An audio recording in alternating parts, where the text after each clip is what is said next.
Enter the stars. And here we are in the wake of Blind 11. Now, I wanted to do a headlines show and get you guys caught up on the latest developments because there is an airplane component to this Blind 11 anniversary. And there's a few other things we need to talk about, as well as sniffing CV-19 dogs and a few other things.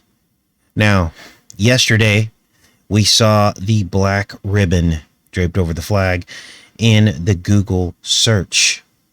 Yes, the very symbol that we'd been talking about for weeks, actually months, going back months, looking at the word toxon ribbon, comparing it to the Odal, which are these awareness ribbons. And of course, at the ceremony, there were many, many awareness ribbons at the memorial on the site. And then, of course, the Google search had the Odal awareness ribbon as well. Many of you will remember the Ribbon Bully Seinfeld episode we covered that was all about AIDS awareness. And what is the ribbon? Well, it has to represent toxon, which is the word ribbon, which also is a form of the Greek word tikto. And this is the word used in Revelation 6:2. Carried by a rider of a white horse who also has a crown or a corona. So it's here. 19 years after Blind 11, we had CV-19. Now, many of you will remember the era of Blind 11 and what happened on that day. And you'll remember that the number 19 was everywhere. There were supposedly 19 skyjackers. There was a 19th floor, I believe, on one of the buildings. There was also like a flight 19. Well, these are 19-year metonic cycles that occur in the heavens. Both the sun and the moon follow 19-year cycles. In fact, every 19 years, the moon appears in the sky in the exact same position, in the exact same phase, every 19 years. The solar eclipses also follow this 19-year pattern. So there's something to this, isn't there? Now, let's get into a couple of these headlines. Because they're saying that hours after Bo Jiven attended the memorial event yesterday, that he has now released some records showing a connection between the Saudis and the skyjackers. Now, I believe that this is probably smoke and mirrors, because there's still a huge white elephant in the room. What is that? How did 3 buildings fall in their own footprint, perfectly down without falling sideways, left or right? This had never happened in the history of buildings. And it didn't happen once on Blind 11. It happened 3 times. The odds of that are 1 in trillions. 1 in trillions. And it wasn't just one type of building that fell into its own footprint. It was 2 types of building. The 2 buildings and then building 7, which is constructed completely differently, fell in the exact same manner, directly down without tipping sideways or over. That is the big question that has not been answered yet. Forget about all of the other theories out there, who's responsible, and all of this. What really matters is, why was that question never answered? Now, for some of you that don't know, there is a YouTube channel called Blind 11 Architects and Engineers. And they do a really good job at looking at the architecture of how impossible it is for that to happen, what I just described to you. Buildings falling in their own footprint. They look at the scientific evidence. These are real architects and engineers, hundreds, I believe maybe even thousands of them at this point, Their numbers keep growing, but understand that people that look into this type of thing, they're immediately discredited. No matter how much experience they have, no matter how successful they were, they are discredited. And that should tell you everything you need to know about the cover-up. Now, I said at the beginning of the show that I was going to talk to you guys about airplanes. Well, I told you this was coming. The White House official doesn't rule out requiring stickers or tests for domestic flights. Let's read this article. I've not read this article yet. White House official hinted stickers or testing rules could be needed for domestic air travel. Now, understand that snakes like to constrict and take your air. And they don't stop doing that. And at first you don't feel it, but eventually you feel the constriction. And that's what's happening with what they're doing in their agenda. Tomorrow it will be flights, and then the next year it will be state to state travel, and then soon it will be complete restriction of your movements and you sitting in your home. That's where all this is headed. Now, when we talked about this a couple of years ago and told you guys this is where things were headed, people thought we were crazy. There's no way they're going to require you to have this to get on an airplane. Well, here we are. Here we are. Now, this guy says we're not taking any measures off the table. CV-19 response coordinator Jeff Zaintz. He ain't no saint to me. So you think it's weird his name is Zaintz? Well, says that these mandates could one day be needed for domestic travel in the U.S. Overall, I think we have a very strong track record that shows we're pulling available levers to require stickers, and we're not taking any measures off the table. He made the remarks in response to a reporter's question about whether CV-19 stickers or test requirements have been ruled out by the White House for domestic flights. This on the heels of Bo Jiven's sweeping actions and measures against your rights. All employers over 100 employees will now be required to either get a sticker or test weekly for the virus, in case you hadn't heard that news yet. Now, interestingly, I don't want to be poked and prod. I don't want something shoved up my nose every week. What kind of damage could that do? What if people are prone to bloody noses? What if you have sinus issues? There's a host of reasons why a person wouldn't want to have something shoved up their nose every week. What about the times where damage is done? Have they looked at this? Have they looked at possible errors in test taking where someone is hurt or harmed? I mean, after all, you are talking about sticking something up into a very sensitive part of the body. Has any of that been looked at? Probably not. Now, let's move on to this next story, because you're probably wondering why I had iPet Goat 2 queued up here in the headlines. Well, they want us now to believe, according to the Washington Post, that dogs can smell the CV-19. This is real, you guys. Miami Airport to detect stickers in employees. Now, so far, it's in employees. But look at this. Employees at Miami International Airport who go through standard security check for weapons and other prohibited items now have another layer of screening before they start work. A sniff test from, you ready for this? 2 dogs named Cobra, there's your snake reference, and 1 Beta.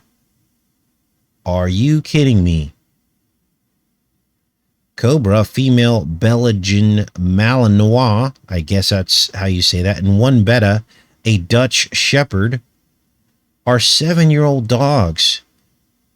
Oh, There's a 77 trained to detect the presence of the CV-19.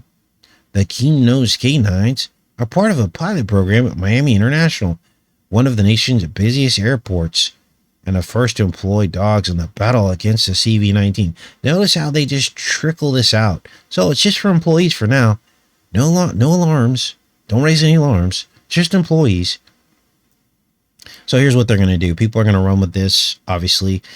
And they're going to post stuff and say, look, they brought out the sniffing dogs. And then the fact checkers will come out and say, oh, it's just for employees. They got it wrong. That's misinformation. This is how this works. This is why you have to be accurate in the way you report this stuff, because you don't want to be exposed to the fact checkers, because that's how they get the chaos going. That's how they're able to point the finger of people that share these theories, right? This is why we look at their headlines and we read between their headlines.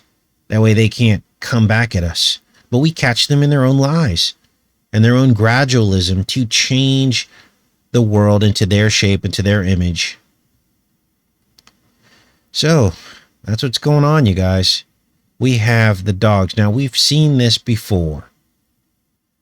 This is an electric fence in the iPet Goat 2 animated film from 2012 that seemed to predict so many things. I'm going to play this in slow motion. What you're looking at here is an insulator. I don't know what they call these, but it insulates the wire, so you can wrap these wires around the electric fence. There may be something to what this is actually called. It could give us a clue, because it is the opening sequence of iPet Goat 2. But the first thing you see is a goat in a crate. That's all of us. And the spotlight shines. That's us in our quarantine boxes in our homes, quarantined away from everybody. This could also be a camp, of course. But if you look down here, you will see the dogs. They're bringing out the dogs. And it says woof here, scrawled on the side of the crate. Then they bring out the goat, pops his head out. It's got a bell on its neck and the 666 barcode on its forehead as it is asleep, mystified and deceived by the propaganda. And there's lots of crates behind this wall, as you can see here. The iPet Goat blocks come out and form iPet Goat 2. Now, many of you have seen this scene 100 times, so I'm not going to belabor the point. But the point is that the dogs have now been unleashed.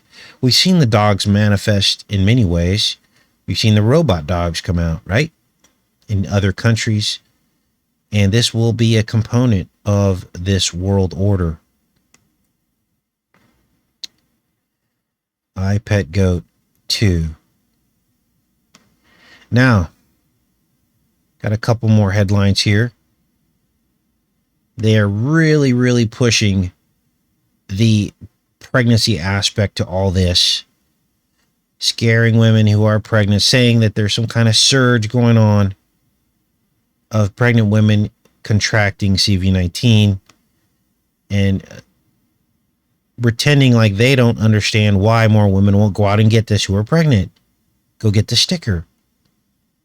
So understand that they are pushing this.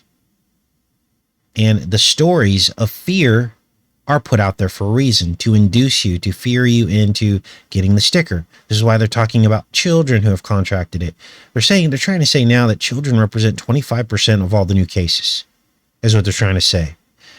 But if you look at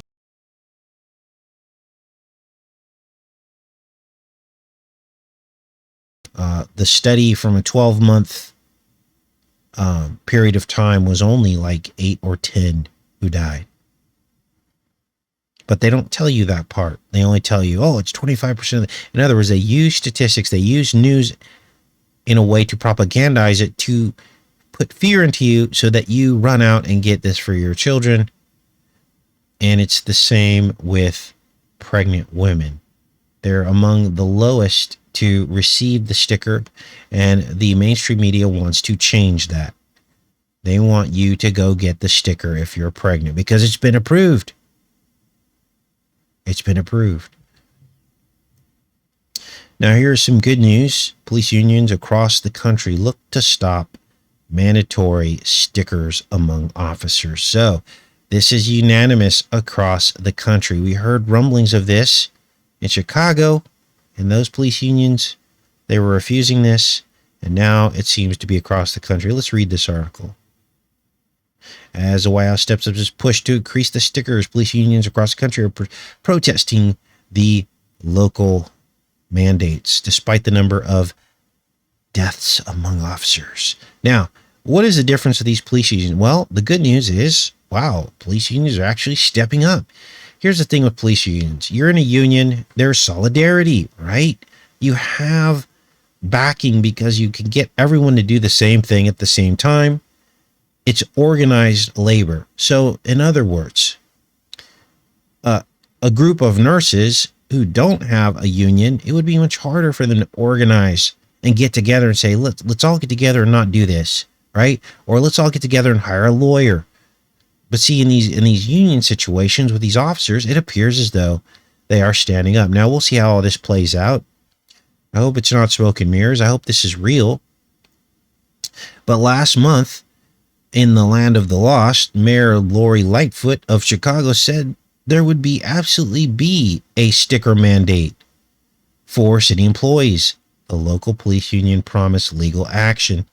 It cannot be mandated. It's that simple. Our members don't want to be mandated to do anything like that, said the president, John Catanzara. This sticker has no studies for long-term effects or consequences. Now, I'm quoting what this guy's saying, okay? None. To mandate anybody to get a sticker without that data as a baseline, amongst other issues, is a no for us. Of course, I agree with this guy. And wow, someone's standing up actually against the powers that be. He likened the mandates to the Holocaust, saying, we're in America, GD. We don't want to be forced to do anything, period. This ain't that. Step into the showers. The pills won't hurt you.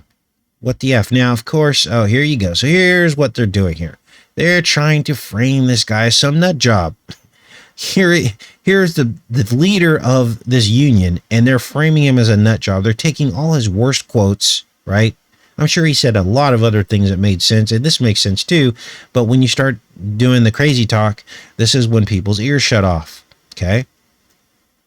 So they took all his worst quotes, right, that you're looking at on your screen, and that's what they're leading with to basically delegitimize this guy. But look at this. Catanzara's opposition to mandates is indicative of a larger trend across the nation's law enforcement organizations. Meanwhile, 3 times more officers. Okay, so blah, blah, blah, right? So, we are a union and we will defend our members. See how long this guy lasts?